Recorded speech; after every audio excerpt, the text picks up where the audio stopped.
আসসালামু আলাইকুম। দুপুর ২টো বেজে ৩০ মিনিট। আজ রবিবার। বাংলাদেশ বেতার কক্সবাজার। স্থানীয় খবরে স্বাগত জানাচ্ছি এস জসিম। আগামীকাল পয়লা বৈশাখ। ১৪৩২ বাংলা সনের প্রথম দিন। প্রতিবছর নববর্ষের প্রথম দিন বাঙালির খাবারের তালিকায় স্থান পায় পান্তা ইলিশ। কিন্তু এবার পহেলা বৈশাখের আয়োজনে ইলিশ নিয়ে আগ্রহ কমেছে সাধারণ মানুষ ও বিক্রেতাদের। এর প্রধান কারণ ইলিশের দাম অনেকটাই ক্রেতার নাগালের বাইরে।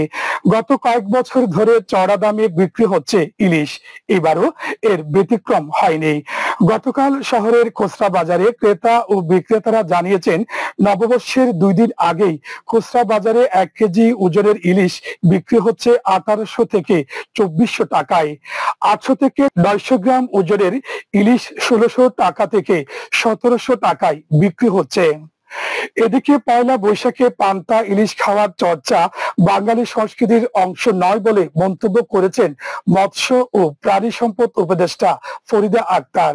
অপরদিকে সরকার মাছ ধরার উপর নিষেধাজ্ঞা সময়সীমা পুনর্বিন্যাস করে প্রতিবছর ১৫ এপ্রিল থেকে ১১ জুন পর্যন্ত মোট ৫৮ দিন নির্ধারণ করেছে। এই হিসেবে পয়লা বৈশাখের পরদিন থেকে এই নিষেধাজ্ঞা জারি হচ্ছে। টেকনাফে কোস্টগার্ড ও র্যাব ১৫ অভিযান চালিয়ে ইয়াবা সহ ৬ মাদক কারবারিকে আটক করেছে। আজ কোস্টগার্ডের মিডিয়া কর্মকর্তা লেফটেন্যান্ট কমান্ডার মোহাম্মদ সিয়ামুল হক স্বাক্ষরিত এক প্রেস বিজ্ঞপ্তিতে এই তথ্য নিশ্চিত করে জানানো হয়। গোপন সংবাদের ভিত্তিতে গতকাল কোস্টগার্ড ও র্যাব ১৫ সাবরাং টাওয়ার সংলগ্ন সমুদ্র এলাকায় যৌথ অভিযান পরিচালনা করে। এ সময় ইঞ্জিন চালিত একটি কাঠের নৌকা তল্লাশি করে ৪০,৭৭০ পিস ইয়াবা সহ ৬ জনকে আটক করা হয়। তাদের বিরুদ্ধে সংশ্লিষ্ট ধারায় মামলা রুজু করে টেকনাফ মডেল থানায় হস্তান্তর করা হয়েছে বলে বিজ্ঞপ্তিতে উল্লেখ করা হয়। টেকনাফে হাটে বাজারে এখন আম বেচাকেনার ধুম পড়েছে। বাজারে কাঁচা ও পাকা আমের ভালো দাম থাকায় চাষিরাও বেশ খুশি। সংশ্লিষ্টরা বলছেন, চলতি মৌসুমে উপজেলায় আমের বাম্পার ফলন হয়েছে। উপজেলা কৃষি অধিদপ্তরের পরামর্শ, সঠিক পরিচর্যা, সার ও কীটনাশক ব্যবহার করায় অন্যান্য বছরের তুলনায় এবছর আমের ফলন দ্বিগুণ হয়েছে বলে জানিয়েছে চাষিরা। টেকনাফে ৪৫ হেক্টর বিভিন্ন প্রজাতির আমের বাগান রয়েছে জানিয়ে উপজেলা কৃষি কর্মকর্তা জাকিরুল ইসলাম জানান, আম চাষিদের বিনামূল্যে প্রশিক্ষণ, পরামর্শ, সার ও কীটনাশক প্রয়োগ শেখানো হচ্ছে।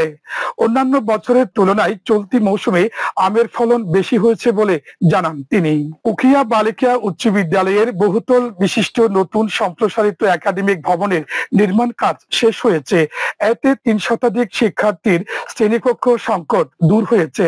শিক্ষা মন্ত্রণালয়ের অর্থায়নে ৫ কোটি টাকা বরাদ্দে প্রকল্পটি বাস্তবায়ন করেছে শিক্ষা প্রকৌশল অধিদপ্তর। উপজেলা মাধ্যমিক শিক্ষা কর্মকর্তা মোহাম্মদ উল্লাহ জানান, বহুতল বিশিষ্ট নতুন একাডেমিক ভবনে ডিজিটাল ল্যাব, মাল্টিমিডিয়া ক্লাসরুম সহ ১২টি শ্রেণীকক্ষ রয়েছে। নতুন একাডেমিক ভবনের নির্মাণ কাজ শেষ হওয়ায় শিক্ষার্থীরা শিক্ষা বান্ধব পরিবেশে শ্রেণীকক্ষে পাঠ গ্রহণের সুযোগ পেয়েছে বলে জানিয়েছেন বিদ্যালয়ের প্রধান শিক্ষক ফাতেমা জাহান চৌধুরী। আবহাওয়া আগামীকাল দুপুর ১২টা পর্যন্ত ২৪ ঘন্টার পূর্বাভাসে বলা হয়েছে, অস্থায়ীভাবে আংশিক মেঘলা আকাশ সহ আবহাওয়া প্রধানত শুষ্ক থাকতে পারে। কক্সবাজার সমুদ্র বন্দরের জন্য কোনো সংকেত নেই। আগামী ২৪ ঘন্টায় দিন ও রাতের তাপমাত্রা প্রায় অপরিবর্তিত থাকতে পারে। আজ সূর্যাস্ত যাবে সন্ধ্যা ৬টা ১১ মিনিটে। আগামীকাল সূর্যোদয় হবে ভোর ৫টা ৩৪ মিনিটে। আজকের সর্বনিম্ন তাপমাত্রা ছিল ২৬ ডিগ্রি সেলসিয়াস এবং সর্বোচ্চ তাপমাত্রা ছিল ৩৫ ডিগ্রি সেলসিয়াস। এখন জানিয়ে দিচ্ছি বাঁকখালী নদীর মোহনা ও সংলগ্ন এলাকার সামুদ্রিক জোয়ার ভাটার সময়সূচি।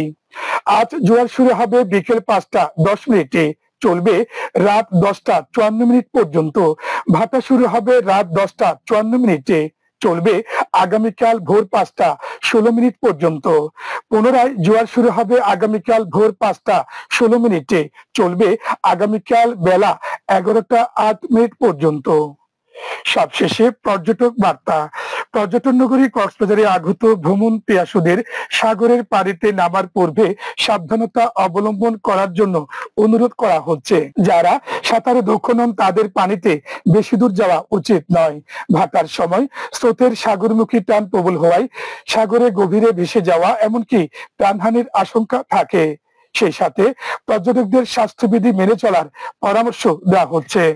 খবর শেষ হলো।